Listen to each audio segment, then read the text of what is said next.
Welcome back, everyone. I'm thrilled to have you back with us for part two of our Nature of Science notes. Now we're going to talk about some important terms and definitions that you will see in this class, but you're also going to see them anytime you study science in the future. So here they are: observation, inference, hypothesis, law, theory, fact. You have probably heard all of these words before. Some of them you probably have even heard the science definition of these words before, but here's what makes them tricky.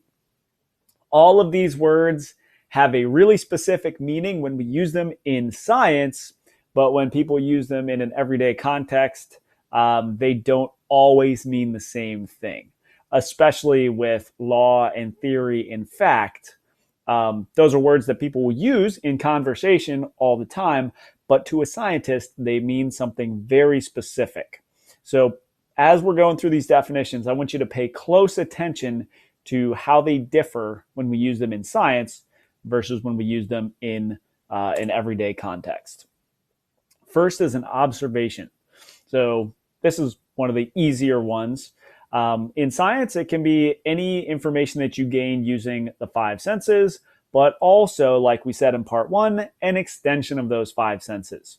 So even if you didn't directly see it, like if you're a particle physicist measuring radioactive decay, you're not going to be able to physically see the atoms decaying. You're going to be able to detect that using some fancy equipment.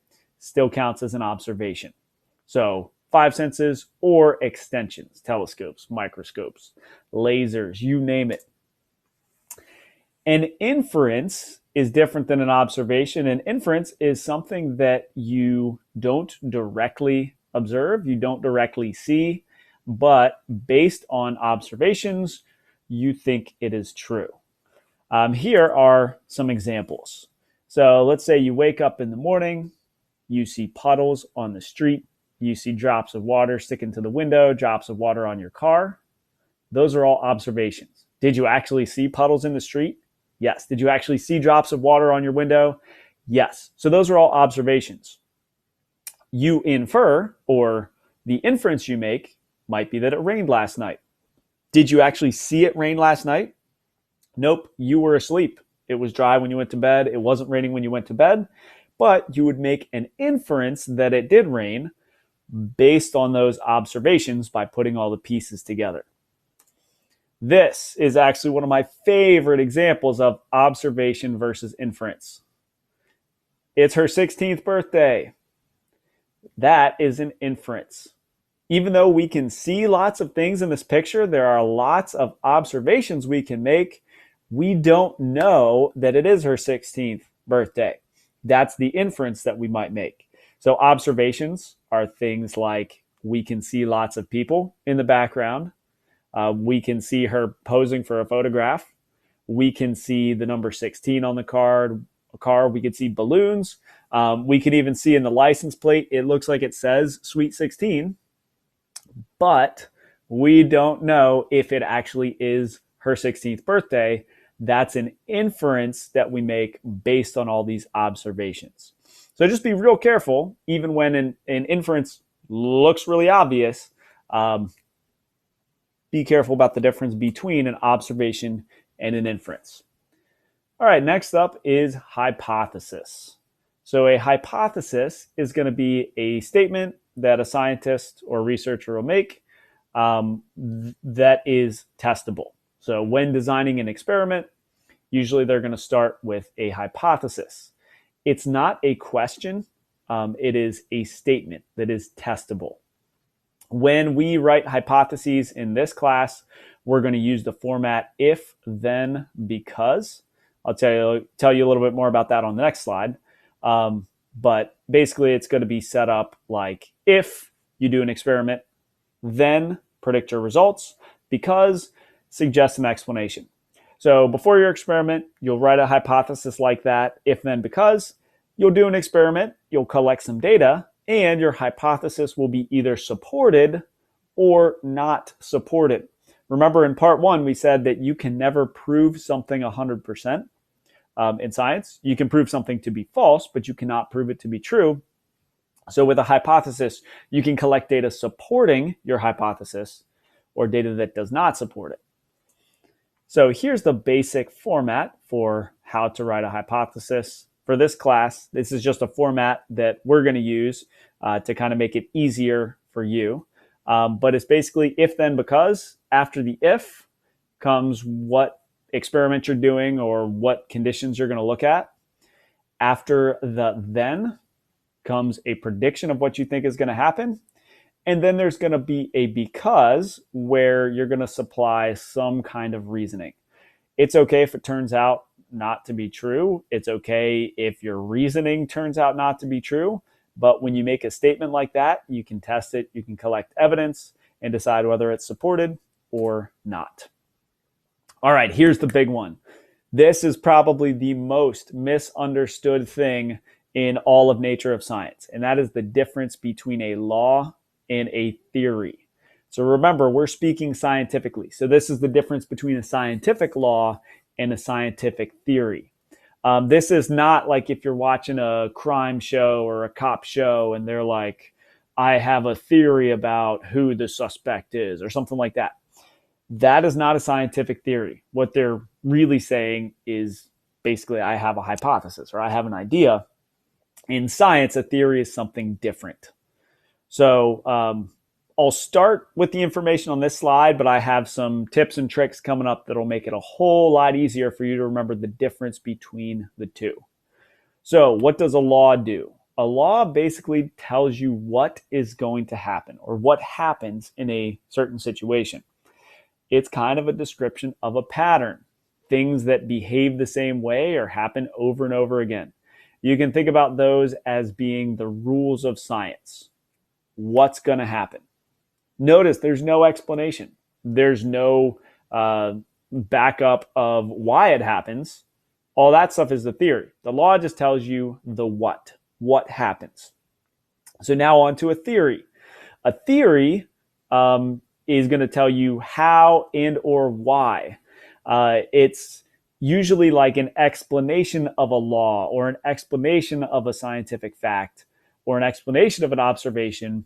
But a theory is actually a whole lot bigger than a law. And it's actually a lot more difficult to come up with a theory than it is to come up with a law. Because for a theory, you have to explain why and how all the pieces come together. With a law, you just have to say what happens. You don't even have to know why it works to come up with a law. So in science, it's a lot easier to come up with a law than a theory. Here is the best way I've thought of to remember the difference between the two in science. Think about a speed limit. That's a law. So kind of like a scientific law, we're going to use a speed limit as an example. So a speed limit just tells you what happens, what you have to do. Can't go faster than 25. Does that speed limit sign tell you why you can't go 25 or why you can't go faster than 25? No, it has no explanation. It doesn't tell you why. It doesn't tell you like what the thought process was. All it does is describe a pattern. When you're here, you can't go faster than 25. That's kind of like a law. Well, how is a theory different than that?